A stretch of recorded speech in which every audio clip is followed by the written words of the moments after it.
ശേഷം നമുക്ക് അടച്ച് വയ്ക്കാം. ഒന്ന് നല്ലപോലെ ഒന്ന് തിളച്ച് വരട്ടെ.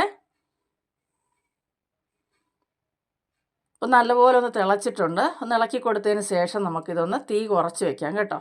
ഇനി നമുക്ക് ഫ്ലെയിം കുറച്ച് വെച്ച് ഒരു 5 മിനിറ്റ് വേവിച്ചെടുത്താലും നമ്മുടെ അടിപൊളിയായിട്ടുള്ള നമ്മുടെ തേങ്ങാപ്പൊങ്ങ് കൊണ്ടുള്ള മസാലക്കറി ഇവിടെ റെഡി ആയിട്ടുണ്ട് കേട്ടോ. അപ്പോൾ എല്ലാവരും ഒന്ന് ചെയ്ത് നോക്കണം കേട്ടോ. ഇനി ഇതിപ്പോൾ നമ്മുടെ ചാറെല്ലാം കുറുകി വന്നിട്ടുണ്ട്. ഇനി നമുക്കിതിലേക്ക് വേണ്ടത് കുറച്ച് മല്ലിയില ചെറുതായിട്ട് അരിഞ്ഞും കൂടെ ചേർത്ത് കൊടുത്ത് ഫ്ലെയിം നമുക്ക് ഓഫ് ചെയ്യാം. അപ്പോൾ ഇത്രയും മതിയാവും. അത് കഴിഞ്ഞ് ഇതെല്ലാം കൂടെ മിക്സാക്കി എടുക്കുമ്പോൾ ഉണ്ട് ഒരു മണമുണ്ട് കേട്ടോ, ഒരു രക്ഷയില്ല. അപ്പോൾ ഞാൻ കള്ളം പറയുന്നതല്ല കേട്ടോ, നിങ്ങൾ ഉറപ്പായിട്ട് ഇത് ഉണ്ടാക്കിയാൽ ഞെട്ടിപ്പോവും, അത്ര ടേസ്റ്റാണ് കേട്ടോ.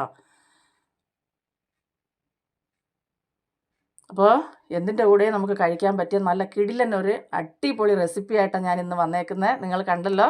അപ്പോൾ ഇഷ്ടപ്പെട്ട ഒരു ലൈക്ക് ഹൈപ്പ് തരിക. അതുപോലെ തന്നെ നിങ്ങളുടെ അഭിപ്രായങ്ങളൊക്കെ കമൻ്റായിട്ട് അറിയിക്കുക. പ്രിയപ്പെട്ടവർക്കെല്ലാം ഒന്ന് ഷെയർ ചെയ്ത് കൊടുത്ത് എന്നെ സപ്പോർട്ട് ചെയ്യുക കേട്ടോ.